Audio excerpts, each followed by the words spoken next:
Unasalimika msikilizaji popote ambapo unakuwa ukitegea sikio. Karibu kusikiliza vipindi vyetu hivi ambavyo vinatangaziwa na shirika la COSAMED, yani Conseil sur la Santé et l'Académie de Médecine. Vipindi hivi vinakujia ajili ya kuweza kuzungumzia masuala za afya.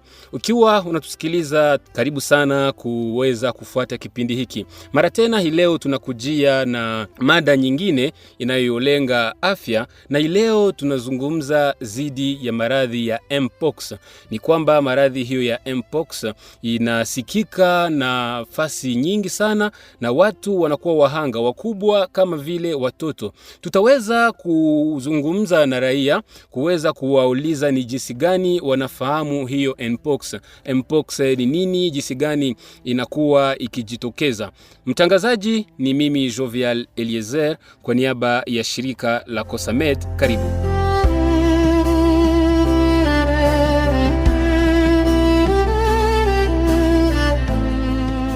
Na kwanza msikilizaji, tumemkuta mkaaji mmoja ambaye anaweza kujitambulisha. Ujambo?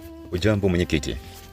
Unaweza kujitambulisha? Mimi nimeitwa Pacific Mamba. Na kulingana na mada ambayo tunazungumzia ya Mpox, unafahamu Mpox namna gani? Mpox tumetambua kama hivyo, inakuwa ni kama vile upele ambayo inaonekana kwenye mili za binadamu. Ni hivyo tumeyatambua. Na hiyo upele inashambulia watu wa namna gani kwa kile unachokifahamu?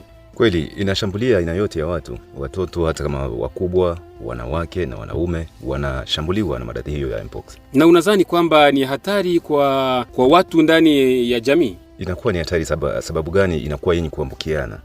Ikiwa mimi nimeshakuwa na Mpox, bado nimepaswa hiyo maji ya upele hiyo, nikigusa bado inakuwa kuambukia na inakuwa ni shida kabisa. Na kwa kile unachokifahamu, ni namna gani watu watakiwa kujikinga na maradhi hiyo ya Mpox? Kwa kupambana dhidi ya maradhi ya Mpox, yale ambayo tumefunzwa na wataalamu kama nyinyi kuhusu masuala hizo, inabainika kwamba kwanza inabidi kusalia ndani ya hali ya usafi.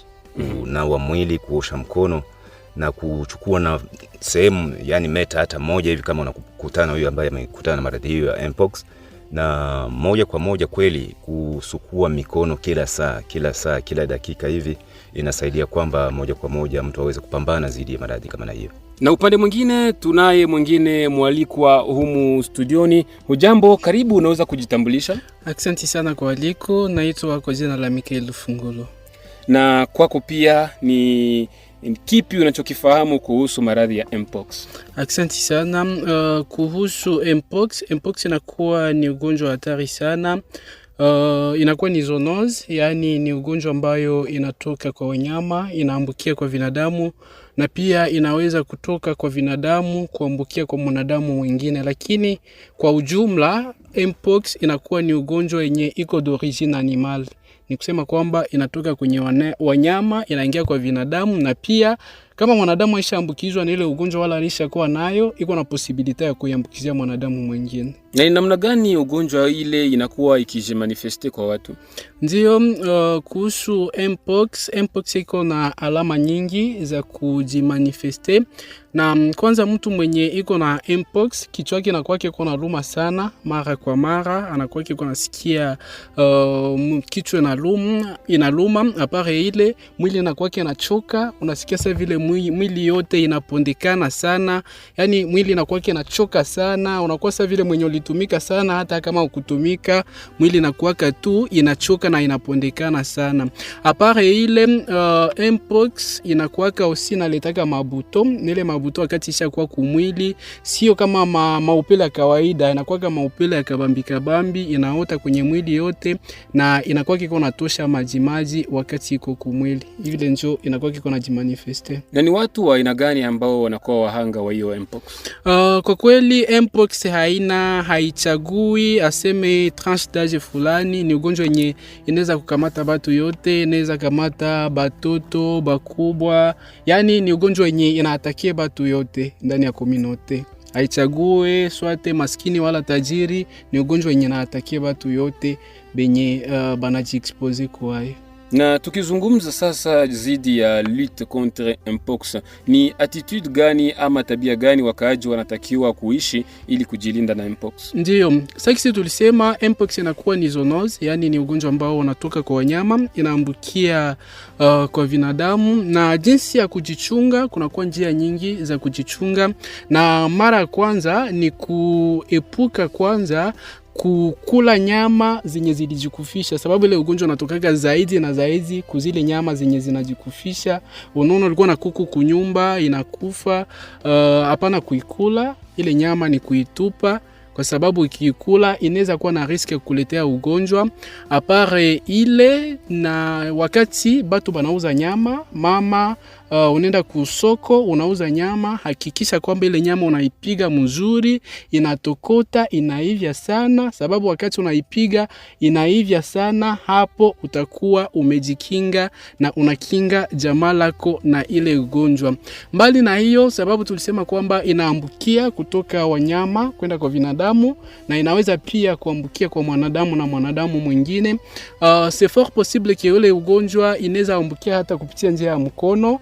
Labda ulikuwa munjia, ulisalimia mtu mwenye iko nayo, kisha unajigusa mkinywa, unajigusa kumapua bila kunawa mikono, ni kusema kwamba pale unaweza kuwa na riski ya kupata ile ugonjwa, sababu inapitika hata kumaji ya mwili, jasho na mengine. Kusema kwamba unagusa kujasho ya mtu mwingine, kisha naona jigusa facilement, unaweza kuwa na ile ugonjwa. Lakini kama mtu ananawa mikono, ile inaweza kusaidia.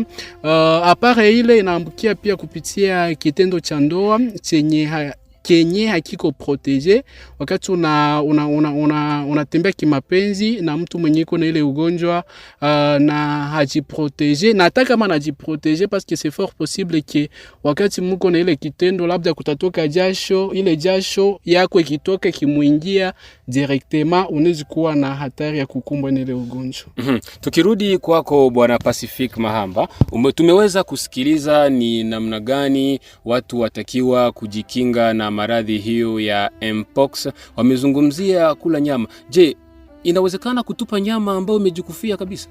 Ni vigumu sana kutupa nyama. Unajua msimu huu kwanza watu wanapitia hali duni. Lakini bado sababu tu imetolewa kama vile ushauri kwa waganga. Kweli raia ni kukubali kama kuku imekufa, unatupa tu, imejikufia mwenyewe, ale unatupa tu ili kwamba usije kuambukiza watu na wewe mwenyewe kujiambukiza na maradhi hiyo. Kama vile nimesikiliza, itakuwa ni vigumu sana, lakini sababu ni shurti lile ambalo tumepewa na waganga, inabidi moja kwa moja kuitekeleza na kumtupa huyo nyama ambaye amefariki mwenyewe bila kumchinja. Kwako kama vile mkaaji ambaye leo umeweza kusikiliza mengi zaidi kuhusu kujikinga dhidi ya maradhi ya mpox, ni wito gani ambao unaweza ukatolea wakaaji wenzako ili kuweza kujikinga na kukinga jamii nzima? Ni kweli mwito ambao naweza kutolea kwa wale wenzangu wakaaji ni kwamba moja kwa moja kuweza kutekeleza tu yale ambayo tumetolewa kama vile maelekezo kutoka waganga, kutoka wataalamu katika masuala za afya, yani kuosha mikono kama vile inathibitishwa, kujikinga na hali kadhalika ambazo zinaweza kupelekea kwamba maradhi hiyo ya mpox iweze kutawanyika. Yani kile cha msingi tu ni kuweza kuweka maanani zile shauri ambazo tumepewa, maelekezo ambayo tumepewa na waganga na wataalamu katika masuala za afya. Ajili ya kuweza kuhitimisha kipindi hiki, tulikuwa tumempokea Bwana Mikael ambaye alikuwa ametupea maelezo kamili pia kuhusu maradhi ya mpox. Kirudi kwako Bwana Mikael, ajili ya kuweza kumaliza kipindi hiki, ni shauri gani unayo ajili ya watu dhidi ya mpox, ajili ya kujikinga? Asante sana kwa wasikilizaji wote ambao wanatupata saizi kupitia njia ya radio. Ni lazima kujua kwamba sante yabo inazidi bitu yote, na ndio kwa maana ni lazima kuweza kushika kanuni hizo zote za afya zenye daktari anatoka kututolea hapo, ili kuhakikisha kwamba tunajikinga, sababu kuna watu wengine ambao wanafanya negligence, wanasema hata nyama inajikufisha tutakula vile, lakini naambia watu kwamba sante yao ni amana sana kuzidia hivyo vitu vingine vyote vya dunia. Ni kusema kwamba ni lazima tushike hizo kanuni na tutakuwa tumejikinga na tumekinga jamaa zetu, sababu c'est fort possible ki kama mtu mmoja anakamatika mnyumba, nyumba yote inakamatika. Ni kusema kwamba ni lazima tushike kanuni za afya na tutakuwa tumejikinga na tunakinga jamaa zetu na jamii nzima. Na muda humu studioni unakuwa umekwisha kabisa ajili ya kipindi hiki. Msikilizaji, tulikuwa tukikuzungumzia dhidi ya maradhi ya Mpox, ni jinsi gani tunatakiwa kujikinga. Upande wangu wa kuume nilikuwa naye Mikael Fungulo. Nikushukuru sana kwa kuweza kujibu kwa aliko yetu, na upande mwingine nilikuwa naye Pacific Mahamba. Asante sana bwana Pacific kwa kuweza kuchangia kwa kipindi. Tukutane mara tena katika vipindi vyetu vya shirika la COSAMED. Mtangazaji humu studioni nilikuwa Jovial Elizer. Tukutane panapo majaliwa.